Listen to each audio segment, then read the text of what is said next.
अब ये as regulator securities and exchange commission of Pakistan और पाकिस्तान स्टॉक एक्सचेंज का बड़ा अहम किरदार है कि 3.5 साल से एक बोर्ड नामुकम्मल है के इलेक्ट्रिक का। फिर उस बोर्ड की मुद्दत भी 29 जुलाई 2025 को ख़त्म हो चुकी है और इसको भी अब महीनों गुजर गए, लेकिन कोई रेगुलेटर कोई कार्रवाई नहीं कर रहा, कोई एक्शन नहीं ले रहा, इलेक्शंस करवाने की बात नहीं हो रही। तो ये बड़ी अफसोसनाक सूरत हाल है। क्या कहेंगे रेगुलेटर्स के इस किरदार पर?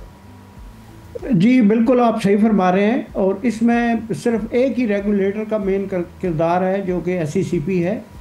ये इतनी इम्पॉर्टेंट कंपनी है के इलेक्ट्रिक कि जिसका आप कहते हैं ना कि जी इकनॉमिक हब पूरे कंट्री का कराची है, और कराची के लिए एनर्जी सप्लाई इतनी सीरियसली अगर अफेक्ट हो रही है because of lack of governance, तो इस पर मैं तो इसके अलावा और कुछ नहीं कहूँगा एक्सेप्ट कि ये डेलिबरेटली इसको जो है ना वो अंडरमाइन करने के लिए, इसको और जिसको कहते हैं ना कमज़ोर करने के लिए ऑर्गेनाइजेशन को, कंपनी को ये किया जा रहा है। अदरवाइज बोर्ड ऑफ डायरेक्टर का अपॉइंट ना होना एक क्रिमिनल ऑफेंस है और इसमें SECP का बड़ा मेन किरदार है।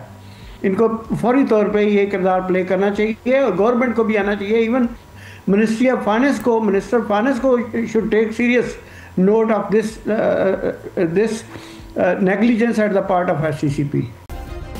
सब्सक्राइब करें और बेल दबाएं ताकि कोई खबर रह न जाए।